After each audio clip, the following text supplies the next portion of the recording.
आज की इस वीडियो में बात करेंगे बीए फर्स्ट ईयर के फर्स्ट सेमेस्टर के एजुकेशन यानी शिक्षा शास्त्र के एमसीक्यू टाइप के most important question and answer के बारे में।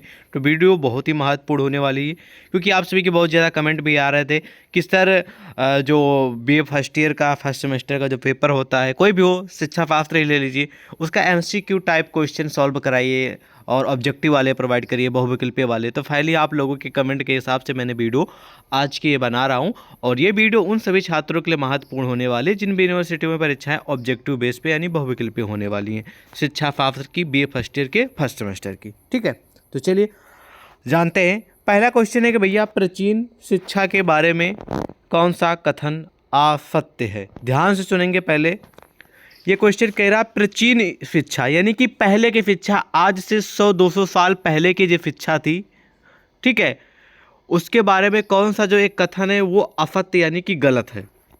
तो चलिए यहाँ पर कई सारे ऑप्शन दिए गए हैं। शिक्षा का मुख्य उद्देश्य ज्ञान प्राप्त करना था। शिक्षा पर किसी प्रकार का नियंत्रण नहीं था। गुरुकुलों में प्रवेश से पूर्व संस्कार होते थे। प्रत्येक विद्यार्थी को मेखला धारण करनी पड़ती थी। ठीक है, तो इसमें से जो एक असत्य कथन है तो इसका असत्य कथन हो जाएगा ए नंबर। ठीक है, अब आप सोचेंगे कि शिक्षा का मुख्य उद्देश्य तो ज्ञान प्राप्त होना चाहिए, फिर आप क्यों सर एक गलत करें। क्योंकि ये कथन असत्य इसलिए है क्योंकि आज की जो करंट की शिक्षा है उसका मुख्य उद्देश्य शिक्षा प्राप्त करना है, लेकिन जो प्राचीन शिक्षा थी उसका मुख्य उद्देश्य सिर्फ यही नहीं था कि आप ज्ञान प्राप्त करें। ज्ञान के अलावा आपको संस्कार भी होने चाहिए। कुछ गुरुकुल हुआ करते थे जिसमें प्राचीन शिक्षा पढ़ाई जाती थी, आज तो कॉलेज और स्कूल हो गए हैं। पहले गुरुकुलों में जो वहाँ के गुरु होते थे उनके माध्यम से बच्चों की शिक्षा दी जाती थी, तो उसके कुछ नियम कानून थे। ठीक है, उसमें प्रवेश लेने से पहले संस्कार होने थे, कुछ नियम कानून थे, उनको फॉलो करना पड़ता था। ठीक है, इसलिए इस प्रश्न का सही कथन यानी कि हो जाएगा शिक्षा का मुख्य उद्देश्य। ठीक है, असत्य कथन यही होगा। ठीक है, अगला प्रश्न है कि भैया प्राचीन शिक्षा में पराविद्या के अंतर्गत कौन सा विषय नहीं पढ़ाया जाता था। ठीक है, प्राचीन शिक्षा में यानी कि पहले की जो शिक्षा थी उसमें पराविद्या के अंतर्गत कौन सा सब्जेक्ट है जो पढ़ाया नहीं जाता था बच्चों को। ठीक है, उसका नाम था वाणिज्य। ठीक है, वाणिज्य नहीं पढ़ाया जाता बल्कि उनके दर्शन पढ़ाया जाता था, उपनिषद होते थे, नीति शास्त्र, इन सभी की जानकारी दी जाती थी। ठीक है, अगला प्रश्न है भैया कि प्राचीन काल में शिक्षा सत्र की क्या विशेषता थी। यानी कि पहले जो पुराने काल बीत चुके हैं, पहले का जो समय था उसमें शिक्षा जो सत्र की क्या विशेषता थी एक। तो इसमें बहुत सारे ऑप्शन दिए गए हैं। ठीक है, तो इसमें जो सही उत्तर हो जाएगा वो एक विशेषता थी शिक्षा सत्र श्रावण मास की पूर्णिमा से प्रारंभ होता था। जैसे कि आज के समय में आप देखते हैं कि कितने समय से प्रारंभ होता है शिक्षा का जो नया सत्र है। ठीक है, शिक्षा का सत्र हो या फिर आप लोग कह सकते हैं फाइनेंशियल सत्र हो, अलग अलग हुआ करते हैं। ठीक है, तो क्या होता है आप लोग बोलते हैं कि हाँ भाई जब पेपर हो जाएंगे अप्रैल मई में, उसके बाद जून से एडमिशन शुरू हो जाते हैं। ठीक है, मई जून से। लेकिन पहले क्या था, वो हिंदी के महीने के माध्यम से श्रावण मास की पूर्णिमा से बच्चों की जो गुरुकुल में एडमिशन है, एक तरीके से प्रवेश है, वो श्रावण मास की पूर्णिमा से शुरू होता था। ठीक है, इस बात को ध्यान रखेंगे।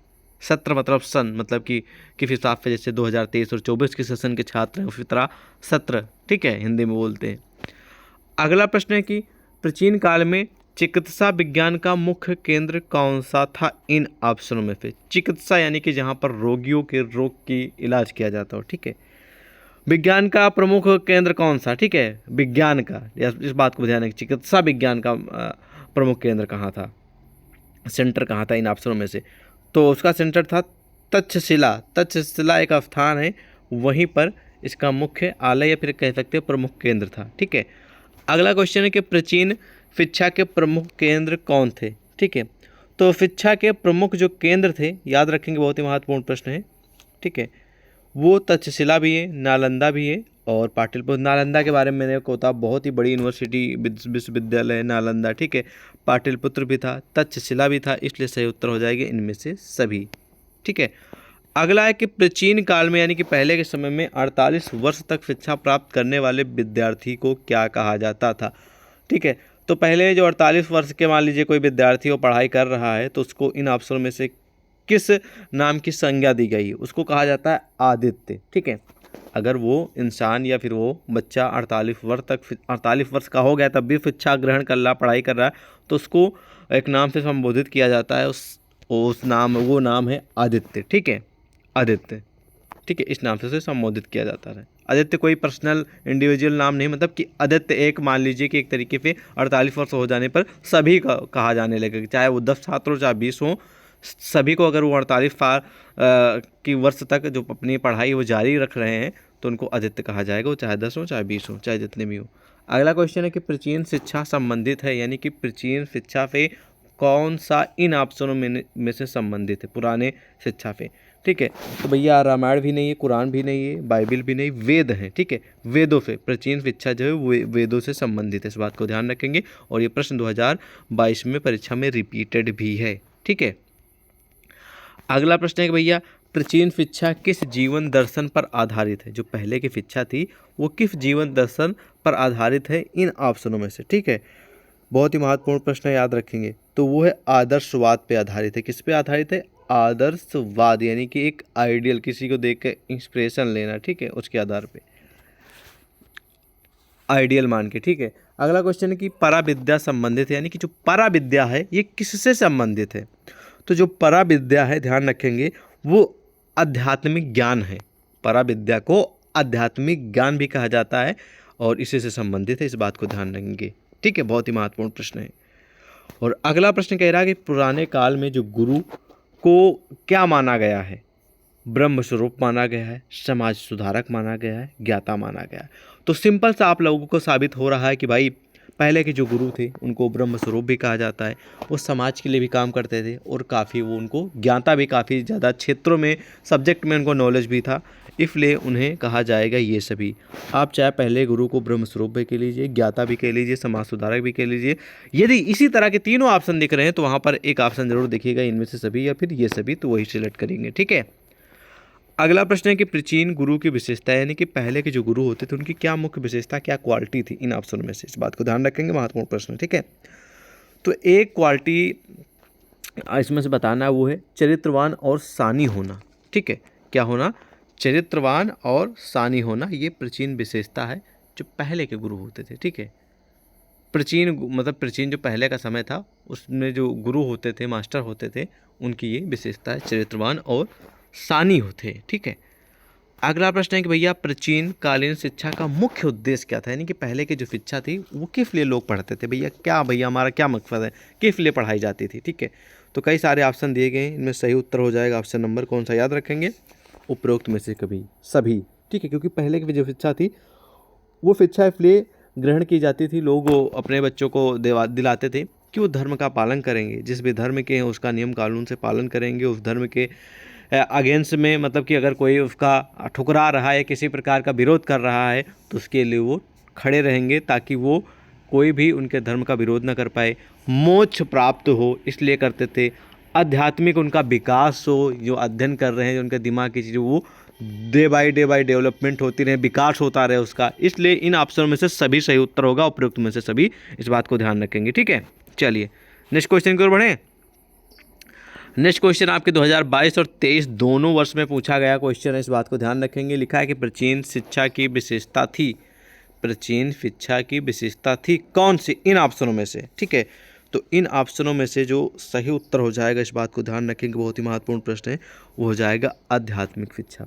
इस बात को ध्यान रखेंगे कि प्राचीन शिक्षा की जो मुख्य विशेषता है, प्रमुख उद्देश्य, एक तरीके से अगर इस तरीके का प्रश्न आ जाए तो वहाँ पर एक मेन पॉइंट आप जरूर रखेंगे, आध्यात्मिक शिक्षा। ठीक है, और आध्यात्मिक शिक्षा आप सभी जानते हैं कि स्वयं से, ठीक है, तो आध्यात्मिक शिक्षा का मतलब ये होता है कि मान लीजिए कि जो आपके विचार हैं, जो आपकी सोच है, वो पूर्णतया शुद्ध और पवित्र होनी चाहिए। ठीक है, और भगवान ने आप सभी को बहुत सारी चीज़ें प्रोवाइड की हैं, दी हैं। ठीक है, उससे आप समाज से और अपनी आत्मा से परमात्मा का संबंध बना सकते हैं। ठीक है, संबंध रख सकते हैं। ठीक है, भगवान से प्रेरणा ले सकते हैं। ठीक है, तो ये सब आता है आध्यात्मिक शिक्षा में। ठीक है, और अगला प्रश्न है कि भैया प्राचीन शिक्षा के प्रमुख शिक्षण विधि क्या है, यानी कि जो पहले की शिक्षा थी उसको शिक्षा ग्रहण करने की सबसे अच्छी तरीका कौन सा था। ठीक है, तो इन ऑप्शनों में से जो सही उत्तर हो जाएगा वो आपको बताना है, तो सही उत्तर हो जाएगा, बहुत ही महत्वपूर्ण प्रश्न, याद रखेंगे आप सभी के लिए, वो है उपरोक्त में से सभी, क्योंकि स्वाध्याय विधि भी थी, वाद विवाद विधि भी थी और भाषण विधि भी थी। इन सभी के माध्यम से शिक्षा जो है वो ग्रहण की जाती थी। ठीक है, अगला प्रश्न है कि प्राचीन काल में शिक्षा का माध्यम कौन सी भाषा का था, यानी कि जो पहले शिक्षा लोगों को दी जाती थी वो ज़्यादातर कौन सी भाषा हुआ करती थी इन ऑप्शनों में से। तो याद रखेंगे जो पहले की शिक्षा जो बच्चों को दी जाती थी, ठीक है, प्राचीन काल की, उसमें जो शिक्षा मतलब कि भाषा होती थी वो इन ऑप्शनों में से संस्कृत होती थी। ठीक है, अगला प्रश्न है कि प्राचीन कालीन शिक्षा का प्रमुख संस्कार कौन सा था। ठीक है, मतलब कि सबसे प्रमुख और सबसे कॉमन कल्चर संस्कार कौन था प्राचीन शिक्षा का। ठीक है, तो याद रखेंगे बहुत ही महत्वपूर्ण प्रश्न है, वो संस्कार था, ठीक है, प्रवज्जा संस्कार। कौन सा? प्रवज्जा संस्कार। ओके, अगला क्वेश्चन है कि उपनयन संस्कार की आयु यानी कि उम्र निर्धारित कितनी थी। ठीक है, तो उपनयन संस्कार की आयु जो निर्धारित है, याद रखेंगे बहुत ही महत्वपूर्ण प्रश्न है, वो है 8 से 12 के मध्य। ठीक है, अगला प्रश्न है कि इनमें से कौन सा वर्ग जो है, इनमें से कौन सा वर्ग है, बाकी कोई नहीं है। ठीक है, वर्ग के अंतर्गत कौन आता है इन ऑप्शनों में से। तो आई होप आप सभी को मालूम भी होगा और अच्छे से आप लोग समझते हैं। इनमें से जो है ब्राह्मण, शूद्र, ठीक है, ब्राह्मण हो गया, क्षत्रिय हो गया, शूद्र हो गया, ठीक है, ये सब है वर्ग। ठीक है, बाकी यादव, त्यागी, ये सब इसके अंतर्गत आएंगे, लेकिन इनमें से जो एक वर्ग है वो है ब्राह्मण। ओके, अगला क्वेश्चन है कि धार्मिक एवं नैतिक शिक्षा क्यों आवश्यक है। जो धार्मिक शिक्षा है और जो नैतिक शिक्षा है ये किस लिए आवश्यक है। ठीक है, तो याद रखेंगे ये उत्तम गुण एवं आदतों का निर्माण करने के लिए, यानी कि अच्छे क्वालिटी आपके अंदर आए, आत्मा में, आपके अंदर, और जो आपकी हैबिट्स हैं, जो आपकी आदतें हैं, उसका अच्छा निर्माण करने में उनका सहायक हो। ठीक है, और अच्छा निर्माण करें। तो ये है धार्मिक एवं नैतिक शिक्षा। ठीक है, इसीलिए ज़रूरी है। ओके, अगला क्वेश्चन है कि प्राचीन शिक्षा का उद्देश्य क्या था, या फिर प्राचीन शिक्षा का उद्देश्य था। तो बहुत ही सिंपल सा उत्तर है इसका, आप सभी जानते भी होंगी। उसका उद्देश्य था धर्म एवं संस्कृति का प्रचार प्रसार करना और ज्ञान और कौशल का विकास करना। इसलिए सही उत्तर हो जाएगा सा नंबर, आ और बा दोनों। ठीक है, अगला क्वेश्चन है कि वेदों को श्रुति भी कहा जाता है क्योंकि जो वेद हैं उनको श्रुति की भी उपाधि दी गई है। किस लिए दी गई है? क्योंकि वेद मंत्र सुनकर सीखे जाते हैं, इसलिए उसे श्रुति की उपाधि दी गई है, फिर नाम दिया गया है। ठीक है, सही उत्तर ए नंबर। अगला है कि विद्या प्राप्ति का माध्यम कौन सा है इन ऑप्शन में से। ठीक है, तो सिंपल सा इसका उत्तर है कि भैया देखकर भी, सुनकर भी, पढ़कर भी आप विद्या प्राप्त कर सकते हैं, इसलिए सही उत्तर हो जाएगा डी नंबर, इनमें से सभी। ठीक है, अगला प्रश्न है कि विद्या है, इन ऑप्शन में से विद्या क्या है। तो सिंपल सा उत्तर लिखेंगे विद्या एक विधि और प्रक्रिया है, इसलिए सही उत्तर सी नंबर हो जाएगा, का और खा। ओके, अगला क्वेश्चन है कि भैया विद्या की प्रथम मुद्रा कौन सी है इन ऑप्शनों में से। तो विद्या की जो प्रथम मुद्रा है वो इनमें से कौन सी होगी। ठीक है, बहुत ही महत्वपूर्ण प्रश्न है, याद रखेंगे आप सभी। ठीक, बताइए कमेंट में। तो विद्या की प्रथम जो मुद्रा है वो है खेलना। ठीक है, खेल खेल में पढ़ाई करना। अगला है कि विद्या का मूल अर्थ क्या है इन ऑप्शनों में से। तो विद्या का जो मूल अर्थ है वो आत्मज्ञान तथा सत्य का ज्ञान, इसलिए सही उत्तर हो जाएगा ये दोनों। ठीक है, अगला विद्या के रूप कितने हैं। तो ध्यान रखेंगे विद्या के जो रूप हैं वो 2 हैं। बहुत ही महत्वपूर्ण प्रश्न है, याद रखेंगे। अगला प्रश्न है कि भैया परा विद्या क्या है। तो परा विद्या के बारे में मैंने ऊपर आपको बताया भी था। ठीक है, तो परा विद्या जो है ना वो ब्रह्म जगत का ज्ञान है, बी नंबर सही उत्तर हो जाएगा। जो परा विद्या है वो ब्रह्म जगत का नॉलेज है, यानी ज्ञान है। ठीक है, अगला क्वेश्चन है कि अपरा विद्या किससे संबंधित है इन ऑप्शनों में। एक अपरा विद्या होती है, ये किससे संबंधित है इन ऑप्शनों में से। तो है भौतिक जगत से संबंधित है। बहुत ही महत्वपूर्ण प्रश्न, याद रखेंगे, ए नंबर सही उत्तर होगा। अगला क्वेश्चन है कि भैया विद्या विहीन न रह पशुः समान किसने कहा है। तो यह विद्या विहीन नरः पशुः समानः, ये जो कहा गया है सेंटेंस या फिर एक पंक्ति लाइन ये कही गई है। ठीक है, ठीक है, याद रखेंगे मृत्र हरि के द्वारा। ठीक है, मृत्र हरि के द्वारा ये पंक्ति कही गई है, सी नंबर से उत्तर होगा। ठीक है, अगला प्रश्न है कि भाई कि दृष्टि ही सृष्टि है। ठीक है, यानी कि दृष्टि ही सृष्टि है, एक तरीके से बोल सकते हैं। ठीक है, ये किसका कथन है। ठीक है, तो यहाँ पर बहुत सारे विद्वानों के नाम दिए गए हैं। तो ये जो पंक्ति है, ये कथन है, कहा गया है बर्कले के द्वारा। ठीक है, बर्कले के द्वारा ये कथन कहा गया, इसलिए सही उत्तर सी होगा। अगला प्रश्न है कि भैया कि सा विद्या या विमुक्तये ये कथन किसका है? तो ये जो कथन है वो कहा गया है शंकराचार्य के द्वारा। बी नंबर सही उत्तर होगा। याद रखेंगे 2022 में क्वेश्चन रिपीटेड है और इस बार भी संभवतः कि आएगा। ठीक है, अगला प्रश्न पे हम फोकस करेंगे। ज्ञान के विषय हैं इन ऑप्शनों में से, यानी कि ज्ञान के कितने विषय हैं? बहुत ही महत्वपूर्ण प्रश्न है। तो ज्ञान के 5 विषय हैं, याद रखेंगे। बी नंबर सही उत्तर हो जाएगा। अगला क्वेश्चन कह रहा है ज्ञान का आधार क्या है इन ऑप्शनों में? तो ज्ञान का जो आधार है वो है आत्मगत प्रत्ययवादी सिद्धांत। सी नंबर सही उत्तर होगा। ठीक है, क्या हो जाएगा? ज्ञान का मुख्य आधार है आत्मगत प्रत्ययवादी सिद्धांत। अगला है कि ज्ञान प्राप्ति क्या है? क्वेश्चन कि ज्ञान प्राप्ति का माध्यम है कौन सा इन ऑप्शनों में से? तो जो ज्ञान नॉलेज जो प्राप्त किया जा सकता है, ठीक है, वो बहुत सारे माध्यमों से भाई, किताबों से भी लिया जा सकता है, सूचनाओं के माध्यम से लिया जाता है, और बात करके तर्क द्वारा या वास्तविकता से लिया जा सकता है। ठीक है भाई, जो ज्ञान है वो बहुत सारे माध्यम हो सकते हैं, किसी भी चीज़ से लिया जा सकता है। भाई आप बुक देख रहे हैं तो उसमें से ले सकते हैं, आप वीडियो देख रहे हैं तो उसमें से भी ले सकते हैं। ठीक है, कहीं पर जा रहे हैं तो वहाँ से भी आपको, कोई किसी से बात कर रहे हैं तो कहीं ना कहीं आपको ज्ञान का नॉलेज हो जाए, कुछ ज्ञान आपको प्राप्त होती है। तो ये सभी साधन, इसलिए सही उत्तर डी नंबर हो जाएगा। ठीक है, इनमें से सभी। अगला क्वेश्चन है कि सर्वोच्च गुणों की प्राप्ति का एकमात्र साधन ज्ञान है, ये कथन किसके हैं? यानी कि सभी गुणों को प्राप्त करने का एकमात्र तरीका है, एकमात्र साधन है, जिसका नाम है ज्ञान। ये किस विद्वान के द्वारा, या फिर ये किस जो हमारे क्रांतिकारी थे उनके द्वारा यह कहा गया है? तो याद रखेंगे सर्वोच्च यानी कि सभी गुणों की प्राप्ति है, सभी जो क्वालिटी है उनको प्राप्त किया जा सकता है। वो किस माध्यम से प्राप्त किया जा सकता है? एक ज्ञान के माध्यम से। तो ये किसके द्वारा कहा गया है? तो ये कहा गया है प्लेटो के द्वारा, जो कि प्रमुख समाजशास्त्री और प्रमुख विद्वान है। ठीक है, अगला क्वेश्चन है कि ज्ञान ही वह पंख है जिससे हम स्वर्ग तक उड़ सकते हैं।